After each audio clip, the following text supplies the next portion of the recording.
বিভিন্ন সংস্থার ভাইয়েরা, আইএফএসি ব্যাংকের কর্মরত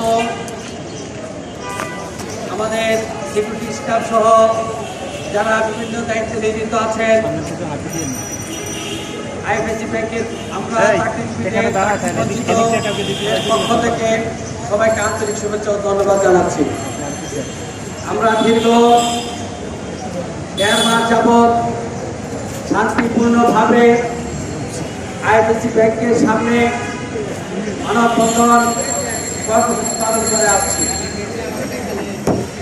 আমাদের চাকরি ফেরত পাওয়ার জন্য আলম সাওয়ার, সালমান এফ রহমান,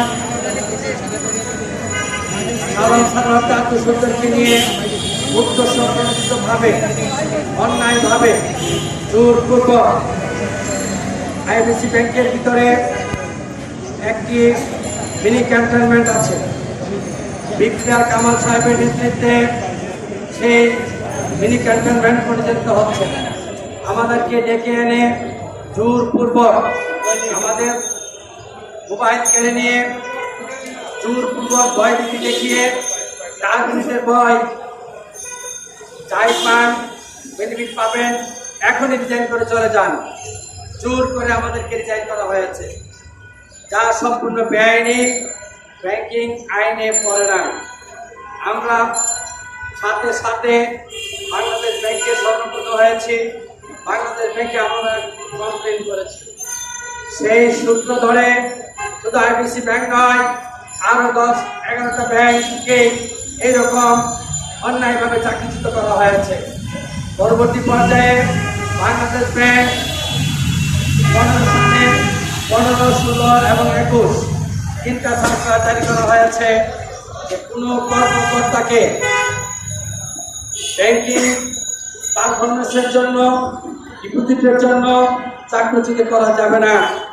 সুনির্দিষ্ট অর্থনৈতিক কেলেঙ্কারিতে জড়িত থাকলে, প্রমাণিত যদি হয়ে থাকে, তাহলে তাদেরকে চাকরিচ্যুত করা যাবে অথবা তাদেরকে চাকরিচ্যুত করা যাবে না। বাংলাদেশ ব্যাংকের সেই সমস্ত সার্কুলার তৎকালীন ব্যাংক লুটেরা সালমান এফ রহমান হাজার হাজার কোটি টাকা লুট করে নিয়ে আজকে কারাগারে বন্দী। তার দূষণ আলম সাওয়ার, তার পালিত যে মিনি ক্যান্টনমেন্টে যারা আছেন তারা হাজার হাজার কোটি টাকা ব্যাংক থেকে লুটপাট করে নিয়ে তাদের স্ত্রী ছেলে মেয়েদের নামে অনেক কিছু করেছে। আমি সাংবাদিক ভাইদের দৃষ্টি আকর্ষণ করে বলতে চাই, আপনারা জাতির দর্পণ, আপনাদের মাধ্যমে বর্তমান তত্ত্বাবধায়ক সরকারের প্রধান উপদেষ্টা, গভর্নর সাহেব, অর্থ উপদেষ্টা, সেনা প্রধান সবার কাছে আমাদের স্মারকলিপি দেওয়া হয়েছে। এখানে পুলিশ এমপি কমিশনার সাহেবের কাছে আমাদের স্মারকলিপি দেওয়া হয়েছে। এখানে ব্রিগেডিয়ার জেনারেল সাহেব ওনার কাছে আমাদের স্মারকলিপি দেওয়া হয়েছে।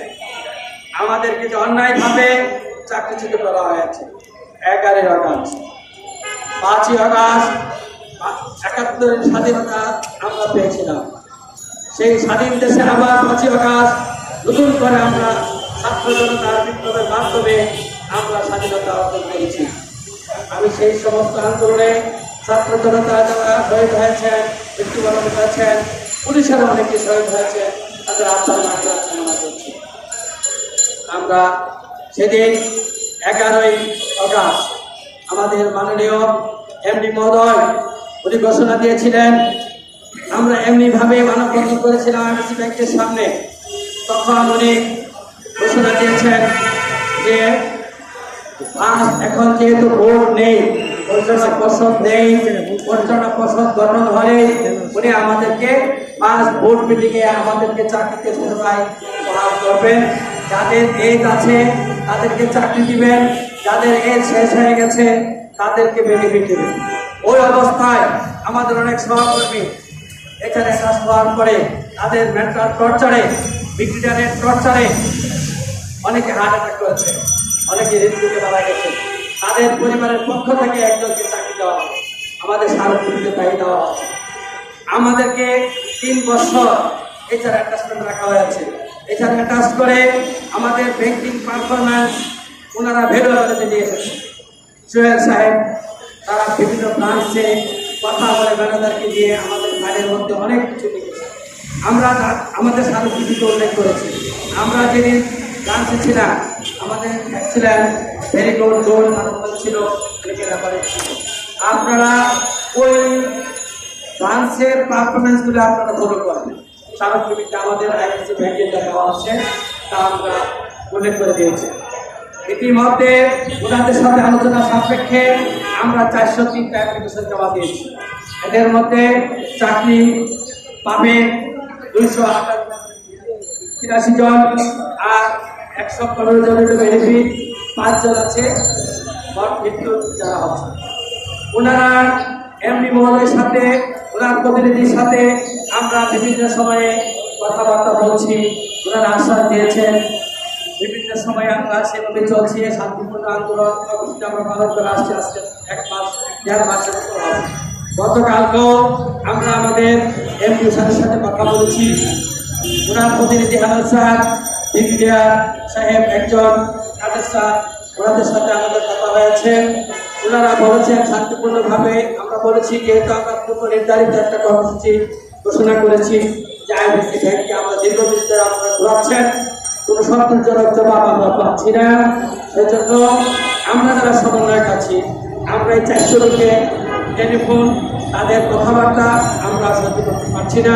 কাজে আমাদের আগামী আজকে বুধবার বৃহস্পতিবার 2 দিন আইবিসি ব্যাংকের সামনে প্রিন্সিপাল ব্রাঞ্চ ব্যাংকিং ডিভিশনে যারা আছেন তারা কাস্টমার সেবা সবাই আমাদের বিচরণ করবেন, গাড়িও চলবে। বা আমরা যারা ম্যানেজমেন্টে আছেন চেয়ারম্যান সহ যারা আছেন তাদেরকে আমরা ব্যাংকে ঢুকতে দেব। এটা ছিল আমাদের কর্মসূচি। পরবর্তী পর্যায়ে আল্লাহ স্যারের সাথে আমরা প্রতিনিধি দল 5 জন গিয়েছিলাম। এমনি সাথে কথা বলার পরে উনি বলেছে